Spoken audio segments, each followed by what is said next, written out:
Hello students, large sample test वाला chapter कर रहे थे भाई हम।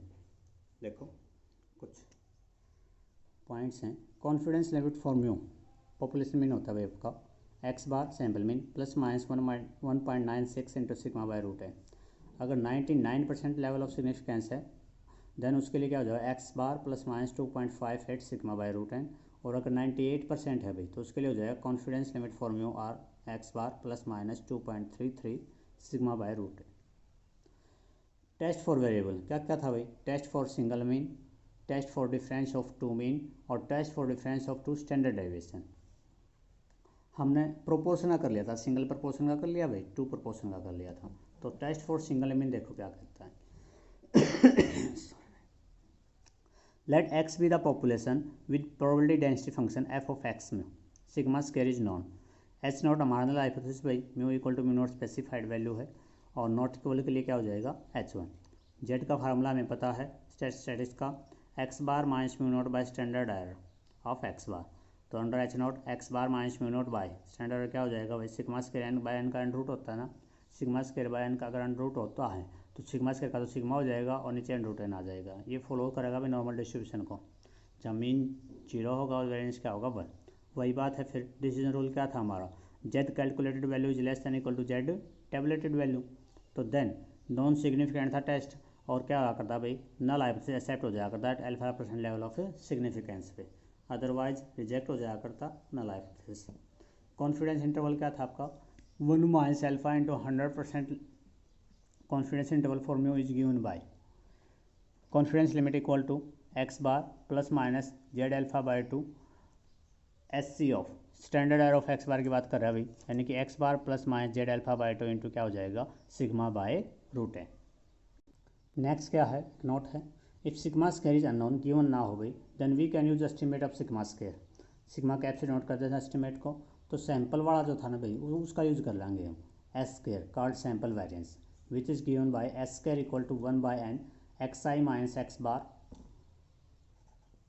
और i vary from 1 to n x i minus x bar क्या हो जाएगा भाई?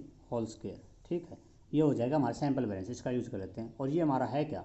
Biased estimator of sigma square because expectation of S square is not equal to sigma square था तो ये बायस्ड आ गया था। इक्वल टू होता तो क्या आ जाता था? अनबायस्ड आ जाता था हमारा। There will not change in conclusion if you use unbiased estimator. ये कर कंक्लूजन में कोई चेंज नहीं होगा अगर हम अनबायस्ड एस्टिमेटर यूज कराएंगे तो। The biased estimator is given by क्या था? S square equal to 1 by n minus 1 summation of x i minus का एक्स बार। बायस्ड वाला ये था भाई, ये अनबायस्ड है हमारा। Unbiased estimator is given by S square equal to 1 by n minus 1 summation of x i minus x bar. एक चीज़ का फ़र्क है सिर्फ, यहाँ n है और अनबायस्ड वाले में क्या है भाई? n minus 1। तो काल इसने क्या लिखा फिर? But for large sample these two do not makes much difference in the test. क्योंकि सैंपल बहुत लार्ज है भाई तो ये ज़्यादा डिफरेंस नहीं करते हैं। ठीक है, एग्जाम्पल है फिर 17 क्या कहता है? A sample of 900 members has a mean 3.4 centimetre and standard deviation 2.6 centimetres is a sample from a large population of mean 3.25 centimetre and standard deviation 2.61 centimetre. और नेक्स्ट क्या कहता है भाई?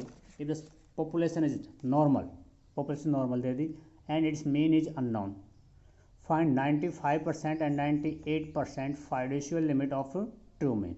ये उन्हीं के लिए है भाई जो हमने आपको अभी पढ़ी थी ना, ये तीनों पॉइंट, तो उसी के लिए है। तो मैं बता दूंगा आपको आएगा जैसे ही। तो देखो भाई सॉल्यूशन क्या है इसका? एच नॉट नल हाइपोथेसिस क्या है? The sample has been drawn from the population with mean दे दिया 3.25 और एच डी दे दिया sigma equal to 2.61।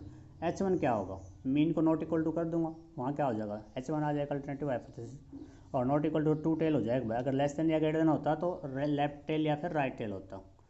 Test at का हमने पता है x bar minus mu by sigma by root n. ठीक है भाई, since n in large x bar की वैल्यू है हमारे पास 3.4, एन की वैल्यू 100 दे रखी है, म्यू जो मीन था आपका 3.25 था और सिग्मा की वैल्यू दे दी थी 2.61 सेंटीमीटर भाई। क्या हो जाएगा देखो? Z equal to standard deviation क्या होता है भाई? सिग्मा स्क्वायर का अंडर, तो अकेला सिग्मा आ जाएगा तो सिग्मा की वैल्यू दे रखी है हमारे को 2.6 में, कहीं कंफ्यूज हो जाओ आप। तो जेड की वैल्यू एक्स बार की वैल्यू 3.4 है भाई, एक जीरो लगा दिया मैंने, माइनस मीन की वैल्यू 3.25 डिवाइड बाय सिग्मा 2.61 और ये 900 का अंडर रूट, 9 अंडर रूट 30 हो जाएगा, 30 पलट के ऊपर आ जाएगा, सोल्व कर लेंगे 1.73 होगा। टेबलेटेड वैल्यू क्या थी 5% लेवल पे 1.96 थी भाई, तो 1.96 से कैलकुलेटेड वैल्यू हमेशा लेसर होगी ना भाई। So we conclude that the data does not provide the any evidence against null hypothesis. तो यही बात है कि test is non significant, non significant है तो नल हाइपोथेसिस एक्सेप्ट हो जाया करता भाई। तो जिसने यही लिखा which may be accepted at 5% level of significance, ये एक्सेप्ट हो गया भाई यहाँ पे।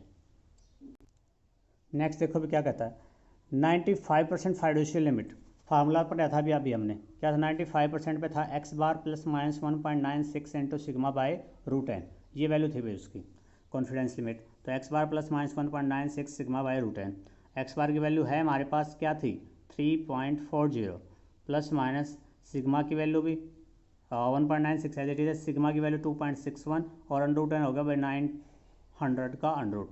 सोल्व किया 0.1705 आ जाएगा। एक बार प्लस के साथ सोल्व कराएंगे, एक बार माइनस के साथ सोल्व कराएंगे। तो प्लस के साथ सोल्व तो आ जाएगा 3.705 बाई 5705, और अगर माइनस वाला को सोल्व कराएंगे तो आ जाएगा 3.2295। अगर 98% आ जाओ लिमिट, 98 के लिए क्या था भाई x bar plus minus 2.33 into sigma by root n था। तो देख लो क्या हो जाएगा x bar plus minus 2.33 sigma by root n, x bar की वैल्यू 3.40 इन प्लस माइनस 2.33, सिग्मा की वैल्यू 2.61 और रूट एन मतलब 30 आ गया भाई। तो वही काम यहाँ कराएं 3.40 प्लस माइनस 0.2027, प्लस के साथ सोल्व करें 3.6027 आ जाएगा भाई, माइनस के साथ सोल्व करेंगे तो ये आ जाएगा। और यही हमने चीज़ें निकालनी थी भाई, ठीक है।